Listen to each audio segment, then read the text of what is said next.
ခုနှစ်နှစ်ကနေ25နှစ်ကြာလူငယ်တွေအတွက်တီးတန့်စီစဉ်ထားတဲ့အတန်းသစ်လေးကြောင့်လည်းမိတ်ဆက်ပေးကြပါတယ်။အဲ့ဒီအတန်းလေးမှာကိုပြောတက်ဆိုတက်ပေါင်းသစ်ဆက်ဆံတက်သွားအောင်တလတာတွင်လေ့ကျင့်ပေးမှာပါ။အဲ့ဒါတွေအပြင် daily makeup ကနေပွဲတက် makeup အထိ makeup လိမ့်မီအမျိုးမျိုးစားတောက်မှုအမှုအရာ hamper အနေထိုင်တပ်ပုံရိုက်တဲ့အခါမှာ post ပေးနေအမျိုးမျိုးဝတ်စားဆင်ရင်မှုတွေနဲ့လူရှိသူရှိမှာစကားပြောတဲ့အတတ်ပညာတွေအထိ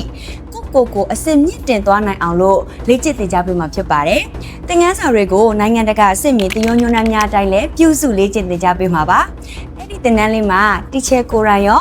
ဝါရင်အလှမဲ့ teacher အိမ်မြက်ချက် teacher Sam တို့ကပါဝင်သင်ကြားပေးသွားမှာဖြစ်ပါတယ်။တန်းလေးရဲ့နာမည်ကို Beauty and Confidence Advanced Training လို့နာမည်ပေးထားပါတယ်။ Smart ကြတဲ့လူငယ်တိုင်းကို Beauty and Confidence Advanced Training ကနေကြိုးစိုးနေပါတယ်။အတန်းကျောင်းလေးကိုသိချင်တယ်ဆိုလို့ရှိရင် BAC လို့ခုမှတ်လေးမှန်ပေးနော်အသေးစိတ်လေးရှင်းပြပေးပါမယ်။